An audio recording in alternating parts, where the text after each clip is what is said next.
una novela donde la autora, con gran maestría, con un lenguaje lírico, nos muestra la vida de tres mujeres: Asunción, Evangelina y Luz María, con vidas muy distintas, pero unidas por un nexo común: el desamor. Sin embargo, no por ello se dejan arrastrar por la desesperación, sino que caminan a paso lento, como el caracol, esperando encontrar el amor. Los hechos se van sucediendo en Morostán, una pequeña ciudad de la frontera mexicana. La protagonista, Asunción, nos va a ir descubriendo todo un mundo de incógnitas, de secretos muy bien guardados y experiencias difíciles de entender desde la perspectiva de una niña de 6 años. El recuerdo de los acontecimientos desde su mirada infantil marca de un modo especial toda la obra. El sótano y el caracol tienen una gran fuerza, son las grandes metáforas y a la vez el gran enigma, pues en su oscuridad el primero y envuelto en su caparazón el segundo son los aliados donde la protagonista descubre hechos insólitos y misteriosos que han estado en el ostracismo durante muchos años. Esta novela también trata de la Guerra Civil Española, trasladándonos a la presidencia de Lázaro Cárdenas y otros puntos importantes de la historia mexicana, como las batallas entre carrancistas y villistas, donde se ven claramente las cicatrices que dejan en un pueblo y sus ciudades los regímenes dictatoriales. Estos acontecimientos visten la vida de la pequeña, que con tan corta edad no entiende nada y todo lo vive con una dignidad casi incomprensible. Asunción siempre espera un gesto amable de su madre, Luz María, pero su verdadera aliada, su protectora, es Evangelina. También su gran desesperación y desánimo cuando acontecen ciertos hechos. Evangelina es quien le introduce en la literatura. Descubre en ella todo un mundo de ilusiones, de fantasía, de realidades a través de las diversas lecturas de sus autores como Miguel Hernández, García Lorca, Fray Luis de León. Algunos de ellos los lee con temor, a escondidas, por ser autores prohibidos por los simpatizantes de la dictadura. El sótano del caracol es una novela coral, llena de personajes, cada uno con una sensibilidad o insensibilidad, también los hay, que reflejan la vida en circunstancias políticas, económicas y sociales muy adversas. Presenta a una niña que a través de la palabra y la poesía, junto con los recuerdos, sigue dejando latir su corazón, con todo lo que ello implica. Una obra donde los sentimientos más humanos, entendibles o no, inundan cada página y donde poetas como Miguel Hernández están en cada momento presentes. María José Mielgo Busturia, la editora. Un caracol es una casa rastra sobre el corazón. Una casa cuyo gasterópodo, asustado a veces, impávido otras, acepta su destino de carga. Una casa sin ventanas, sin luz, oscura como un puño azalado, pero un hogar al fin.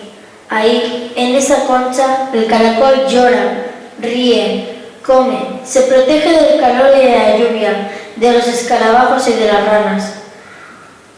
Criatura nocturna por excelencia, el caracol vive de noche, abandona su morada unos instantes para ver la luna, aquella extraña inmensidad de la que ha heredado. Curiosamente, ciertas redondeces, ciertos marfiles, ciertas leches silenciosas, la oscuridad le proporciona un refugio de paz contra los pájaros, esos seres aladados que, tal vez por su belleza, han sido dotados de toda libertad. Solo el caracol sabe que las aves, vistas de cerca, carecen de atractivo y que los humanos sienten predilección por los ángeles caídos. Sin embargo, aunque nadie lo crea, el caracol es hermoso. Basta imaginarlo en la inmensidad azul de las tinieblas, desvestido, atreviéndose a perforar el silencio con sus pasos taimados y sus ojos abiertos a ese mundo de hambre y telaraña. Sordo por naturaleza, el caracol observa, prueba, camina con su casa a cuestas porque su casa es él. En esa morada de calcio, el caracol duerme sus sueños y sus ansiedades, cocina sus pesadillas y sus festines de alegría, desechando al sótano aquello que desconoce o que teme, en espera de que algún día el olvido clausure o abra todos los archivos. De ser así, el caracol lo ignora, todo caerá, y la casa no será otra cosa que un vestigio de luna y cal sobre la hoja seca del jardín. Un corazón es algo muy parecido a un caracol. Un corazón es una casa enterrada en el centro del pecho, un molusco noctívago preso en su cárcel de huesos, disonante, solitario, doloroso y pesado, ligero y voraz. Constantes y lentos, caracol y corazón caminan sobre los pardos secretos del sótano oculto de su caparazón. Bueno, buenas tardes a todos.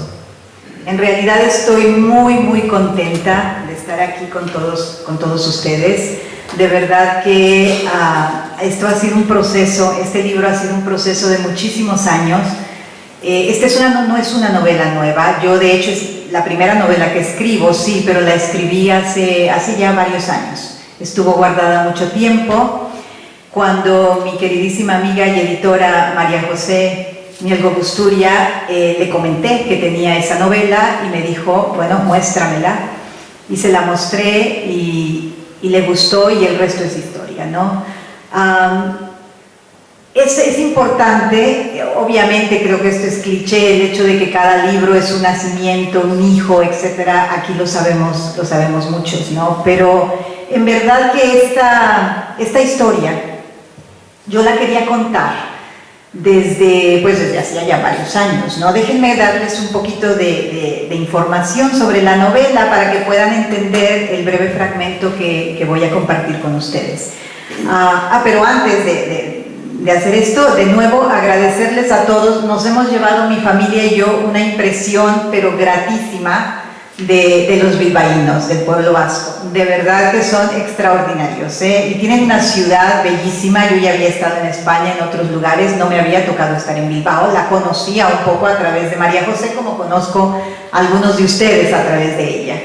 Pero en realidad que me he llevado una impresión increíble. Muy hospitalarios todos y bueno, que la ciudad es encantadora, ¿eh?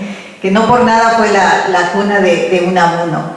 Muy bella ciudad. Hasta los caracoles son hospitalarios, ¿eh? Porque déjenme contarles que antes de venir aquí estábamos tomando un café afuera de la catedral, ¿no? Y de casualidad nos encontramos en el suelo un caracol y lo hemos traído, lo vamos a regresar a su lugar de origen. Pero lo trajimos para la buena suerte y ahí está el caracolito. Pero bueno, yo soy mexicana, pero radico en Estados Unidos. Vivo en Estados Unidos desde hace ya muchos años. Ahí soy profesora de literatura, de hecho de literatura de poesía española. Y soy de la frontera.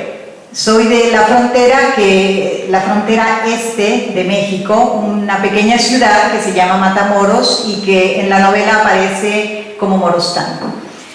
La historia sucede más o menos entre los años, exactamente 1941, pero hay otras líneas narrativas que son desde la Revolución Mexicana, 1910.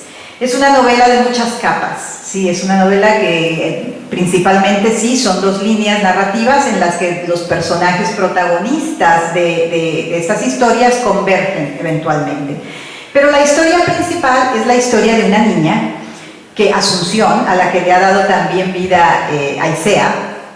Y esta niña le han dicho, desde que ella tiene uso de razón, le han dicho que el papá murió, que la madre es viuda, ella vive con los abuelos y con la madre, y le dicen que el padre ha muerto, pero hay ciertas cosas que no encajan. Entonces no se le acaba de creer que el padre murió, había ahí una historia, ¿no? Y eso es lo que da pie a la novela. Pero en la novela, el fondo de la novela es también la Guerra Civil Española. Cuando la Guerra Civil Española sucedía acá, México estaba muy polarizado también. Había gente que apoyaba a la dictadura y gente que apoyaba a los republicanos. Y durante la presidencia de Lázaro Cárdenas, de hecho, México brindó mucha ayuda a la Segunda República. Tanto que Pablo Neruda escribió un poema a las balas mexicanas, que está dentro del libro España en mi corazón. Y entonces esta novela sucede en esta época, en este ambiente, donde una niña de alguna forma palpa lo que está sucediendo ideológicamente, pero obviamente no acaba de entender. Entonces es una época de descubrimientos, es una época no solamente a nivel personal, lo que anda buscando al padre, sino otros descubrimientos. Cómo empieza ya a ver que los adultos están divididos, que los adultos se pelean, tienen ideologías muy reacias, ¿no? Que no quieren cambiar, los de izquierda, los de derecha, etc. No acaba de comprender, pero lo ve y lo vive. Pero creo que el descubrimiento más importante para la niña es el descubrimiento de la lectura y de la poesía.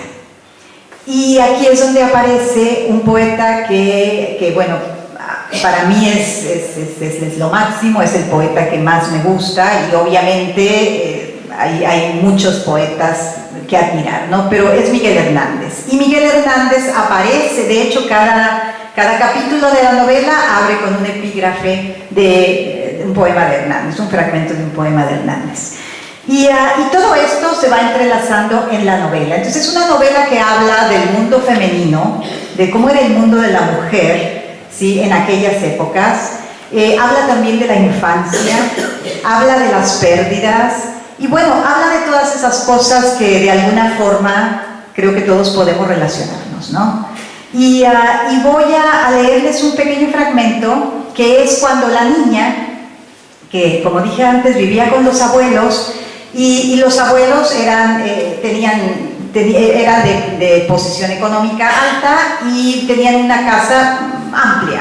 Y en esa casa había un sótano, pero en ese sótano nadie podía entrar más que la abuela y los sirvientes de vez en cuando. Y este fragmento que les leo es cuando la niña baja por primera vez a ese sótano. La primera vez que bajó al sótano iba guiada por el miedo y la curiosidad. La casa, de estilo neoclásico, imitando la arquitectura de las plantaciones del sur de los Estados Unidos, había sido edificada a principios de siglo. Era una enorme construcción de 2 plantas, grandes terrazas, columnas y enormes ventanales que permitían que el sol entrara a las habitaciones durante todo el día. Lucía ostentosa y extraña en Morostán, pues aunque no era la única, sí pertenecía a un escaso grupo de mansiones que no llegaba a 20, casi todas rezagos del auge algodonero de la ciudad en el siglo XIX. A diferencia de los caserones estadounidenses rodeados de extensos jardines abiertos a la curiosidad ajena, las casas lujosas en Morostán estaban circundadas por altos muros, desalentando las miradas y los deseos intrusos. Desde la calle apenas si podía distinguirse a lo lejos los techos y las terrazas superiores. Pero si desde la calle y los jardines privados de la propiedad podía intuirse el lujo de la luz, había un lugar del que nadie hablaba nunca por carecer de interés arquitectónico y por guardar los secretos más sucios de sus habitantes: el sótano. Esa tarde de verano, cuando decidió aventurarse, se coló por la puerta cerrada que estaba muy cerca de las habitaciones del servicio. La portezuela, generalmente con llave, permanecía así a menos que Zenaida, la vieja sirvienta, o Leodegario, el mozo, tuvieran algo que bajar. La regla era muy sencilla y parecía haberse sostenido por años de común acuerdo. Lo que bajaba al sótano no volvía a subir. Para Asunción, el sótano era el país de la memoria. Desde pequeña había sentido fascinación por ese lugar, tal vez porque sabía que para ella, como para casi todos los habitantes de la casa, estaba vedado. Solo la abuela tenía las llaves y solo ella otorgaba los permisos. Hasta que una tarde, antes de salir con el abuelo, se descuidó, dejando el llavero que usualmente se guardaba en el bolsillo de la falda, olvidado en el mostrador de la cocina. Sin perder un minuto, Asunción, toda manos temblonas, toda ella un latido desmesurado, se dirigió a la puerta. Con los dedos débiles por el temor, forcejeó la cerradura. Como pudo, encendió la tenue luz y casi tuvo que taparse la boca para no dar un grito de sorpresa. Bajo sus zapatos de charol, pudo ver la larga escalinata de mármol blanco que bajaba muchos metros en forma de caracol. A diferencia de lo que se había imaginado, el sótano mantenía la misma arquitectura elegante de la casa, incluso podía verse como una réplica polvorosa de la escalinata principal. La carencia de ventanas y el desorden de las cosas impedían que se apreciara la belleza y el tamaño del lugar. Cuando finalmente terminó de descender, se encontró con una enorme habitación, la cubierta de un buque golpeado por la marea de los años y los olvidos. En ese mar desordenado de cajas selladas, cestos, baúles y muebles viejos, Asunción descubrió las marcas de los escarabajos, el vuelo turbio de las cucarachas y bajo el mimbre húmedo de las canastas, una enorme colonia de caracoles, extraños complementos de la blanca escalinata. Lo que no pudo hallar fue precisamente los restos del hombre a quien tanto necesitaba encontrar. Muchas gracias. Dice así Miguel Hernández: sobre la pena duermo solo y uno.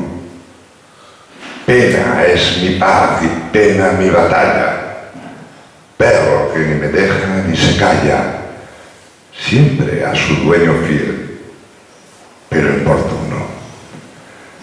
¿Mezclas la realidad con la ficción de tus personajes? Sí, definitivamente creo que es una mezcla. Obviamente, como toda narrativa, es ficción, pero hay algo de memoria real. Y también hay mucho trasfondo histórico que tuve que hacer, obviamente, mucha investigación, porque yo no soy historiadora, y en la época en la que yo quería situar la novela, yo no sabía nada de mi propia historia, ¿no? De la historia de lo que había pasado en mi municipio, en mi localidad. Y siempre teníamos la cuestión, y tenemos, desafortunadamente, no sé si pase, ojalá que no, pero por ejemplo, a nosotros nos pasaba en la ciudad de donde yo vengo, que la gente decía y dice: aquí nunca ha pasado nada, aquí nunca ha pasado nada, ¿no? Y lo ven como una ciudad muerta. Y cuando uno empieza a revisar, caramba, aquí han pasado muchas cosas. No sé por qué nos cegamos un poco a eso, o no sé, será ignorancia, no lo sé. Pero empecé a abrir muchos archivos históricos, a hacer mucha investigación, aunque no es una novela histórica. Pero ahí fueron surgiendo muchas realidades que yo misma ignoraba, ¿no? De hecho, que muchos seguramente ignoramos. Y creo que es la parte que puede ser también atractiva para un lector que no está familiarizado con esta zona geográfica, ¿no? Desafortunadamente estoy segura que ustedes han escuchado sobre la frontera, hoy en día, ¿no? Y muchas cosas.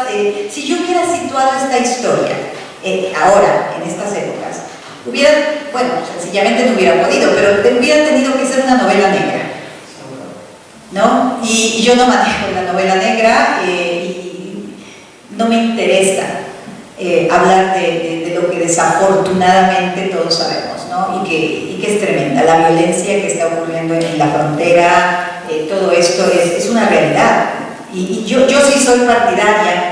Cuando le dieron el premio Cervantes a Fernando del Paso en el 2015, un escritor mexicano, él empezó con unas palabras, su discurso de agradecimiento, y mencionaba que aunque él hubiera preferido no hablar de eso, tenía que hablar porque lo veía como un deber que la gente de fuera supiera lo que estaba viviendo el país, ¿no? Y en eso estoy 100% de acuerdo. La frontera hoy en día es una frontera muy, muy convulsionada, es una frontera donde hay mucha violencia, es una cosa terrible. Desafortunadamente, sí. Yo voy a hacer una pregunta a la autora. Vida, amor y muerte, dice la portada. Y aparece un caracol. Esa metáfora, digamos, poética. ¿Qué tiene que ver ese caracol? Pues, podría haber sido una tortuga o podría haber sido otro tipo. ¿Por qué el caracol? Bueno, el caracol, para empezar, bueno, eso es un detalle tal vez muy superficial, pero siempre me han encantado los caracoles, siempre. Y la idea de que ellos son su casa, ¿no? De que a donde van llevan su casa. Y en cierta forma yo pienso que muchas, sobre todo muchas mujeres, somos un poco así, ¿no? A donde vamos, llevamos nuestra casa de alguna forma. Y quería yo precisamente trabajar este concepto. ¿Qué pasa con un personaje como Asunción, que no sabe ni su origen, que no está segura, ¿no? ¿Dónde la situamos? ¿Cuál es la casa de ella? Bueno, al final de cuentas, ella es su propia casa. Entonces, de ahí surge la metáfora del caracol. ¿En algún momento, con alguno de los personajes? No. Ahora te doy la palabra. Con alguno de los personajes se te ha impuesto, ¿has visto que como escritora has tenido que cambiar, alterar algo el rumbo de alguno de los personajes o has hecho desde un principio lo que tenías marcado? No, hubo cambios. El dentista, por ejemplo, yo no pensaba que iba a ser tan importante en la novela y acabó siendo muy importante. Evangelina es importante, pero en cierta forma ella es la receptora de la historia, ¿no? Y sí, efectivamente hay cambios. Digamos, el César, el villano, por decirlo así, es un personaje acartonado, y eso es a propósito, ¿no? Es a propósito para ver cómo las personas a veces, cuando ideológicamente nos fincamos en algo y no queremos saber nada, nos volvemos un poco así, ¿no? Un poco muñecos. Y a propósito está, desde la visión de la niña, es un personaje que no tiene muchos matices. El detonante fue la muerte de mi padre.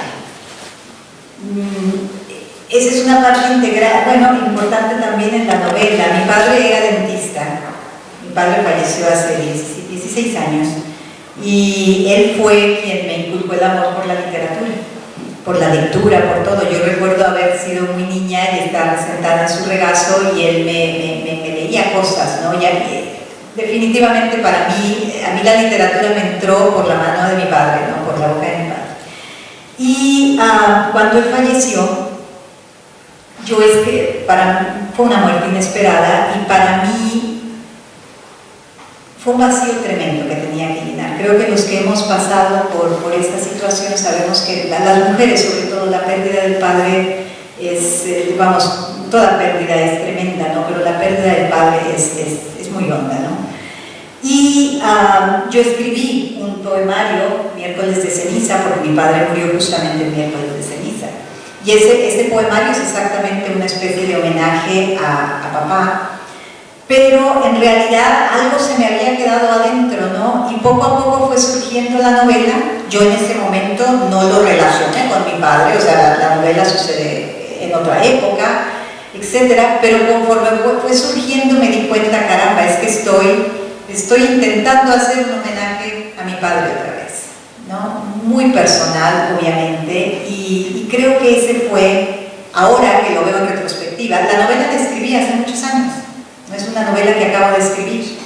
Y ahora que puedo ver las cosas desde otro ángulo, creo que él estaba ahí. Creo que era eso que se me había quedado, que tenía que salir, ¿no? Que surgir. El hecho en el libro hay uno de los personajes principales, es un dentista que llega a la frontera viniendo de otra parte de México. En aquella época, la frontera mexicana con la frontera con Estados Unidos, llegaban muchos profesionales, muchos médicos, muchos dentistas, dentistas, mucho, porque la gente en Estados Unidos siempre ha sido tradicionalmente muy cara la medicina y todo eso, entonces la gente cruzaba a México para atenderse, ¿no? Entonces muchos dentistas recién egresados de la universidad que querían empezar, pues se mudaban a la frontera, y ahí era donde, de hecho fue el caso de mi padre, ¿no? Y esto aparece recreado en otra época, ¿no? Pero aparece ahí, creo que se fue el detonante.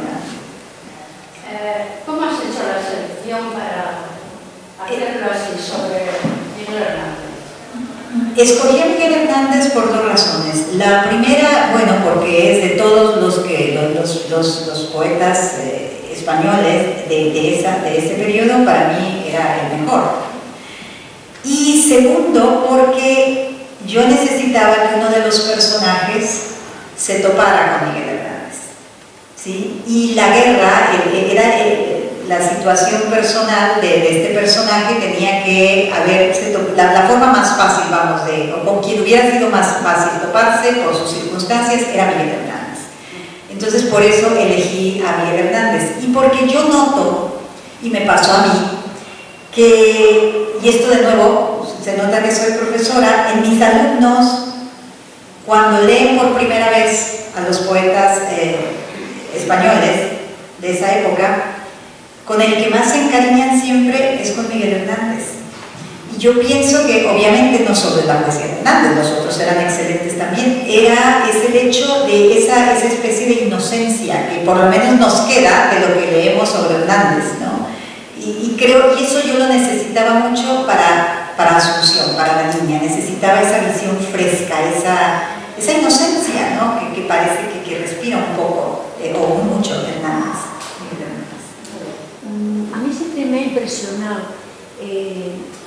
un novelista o una novelista, cómo sabe lo que va a pasar. Cuando tú bajaste al sótano con Asunción, peldaño a peldaño, ¿sabías lo que te ibas a encontrar o tú te llevas una sorpresa con ella? Esa es muy buena pregunta. Bueno, y recordemos, esta es la primera vez que escribo novela, ¿sí? Yo siempre he manejado la poesía, pero yo doy cursos de creación literaria y predico muchas cosas que no ejerzo. Una de las cosas que siempre les digo a los estudiantes de narrativa es que tienen que hacer una especie de bosquejo, que eso les ayuda para saber de dónde partir, aunque el bosquejo después acaben no siguiéndolo, ¿no? Pero yo tenía idea más o menos de hacia dónde iban los personajes, pero en realidad en el proceso de la escritura pues tiraron por distintos rumbos, ¿no? Y lo curioso, y estoy segura que muchos de ustedes estarán de acuerdo, que la escritura en muchos sentidos es un proceso bastante casi inconsciente, ¿no? Entonces, yo de hecho ahora no recuerdo muchas cosas de por qué las decidí así o por qué sucedieron así. Y cuando leo a veces lo que escribí, como nos pasará a muchos, digo, no recuerdo esto, no tengo memoria de esto, ¿sí? O de este hecho. Entonces, no, los personajes acaban teniendo vida propia. No, los personajes terminan llevándose al autor por donde ellos quieren. Claro, a veces a la hora de editar es donde uno tiene que volver, ¿no? Obviamente a reconstruir y a ver y a limar las asperezas, ¿no? del manuscrito. Por lo menos esa ha sido mi experiencia, estoy segura. No recuerdo ahora qué escritora era, pero era una novelista, en algún momento mencionó que ella lo único que necesitaba para escribir una novela era una primera frase, ¿sí? De pronto le venía una frase y de esa frase ella escribía la novela, sin tener idea antes de qué era lo que iba a escribir. A mí no me pasa así, pero estoy segura que hay muchas formas de abordar la escritura. Buenas tardes.